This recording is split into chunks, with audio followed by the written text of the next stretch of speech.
Maratha OBC आरक्षणाबाबत केंद्र सरकारला बघ्याची भूमिका घेऊन चालणार नाही, पुढाकार घेऊन मार्ग काढा, शरद पवारांची मागणी. ओबीसींचं आरक्षणाचं ताट वेगळं असायला हवं, लक्ष्मण हाकेंच्या भेटीनंतर आंबेडकरांची प्रतिक्रिया. उपोषणाच्या 8व्या दिवशी हाकेंची प्रकृती खालावली. विधान परिषदेच्या 11 जागांसाठीची निवडणूक बिनविरोध होण्याची शक्यता. मतांची फाटाफूट होण्याच्या भीतीनं प्रयत्न सुरू. मवियाकडून दुसऱ्या जागेसाठी शेकापला पाठिंबा. हिम्मत असेल तर चोरलेलं धनुष्यबाण परत करा, नंतर निवडणूक लढा. राऊतांचं शिंदेंना आव्हान. मोदी शहांवरही जोरदार हल्लाबोल.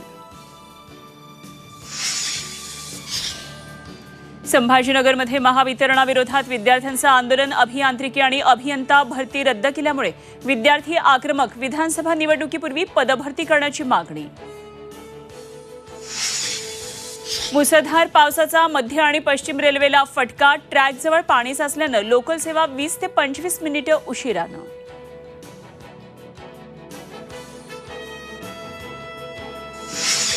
आणि किल्ले रायगडावर तिथीनुसार शिवराज्याभिषेक सोहळा. मुख्यमंत्री उपमुख्यमंत्री रायगडावर उपस्थित.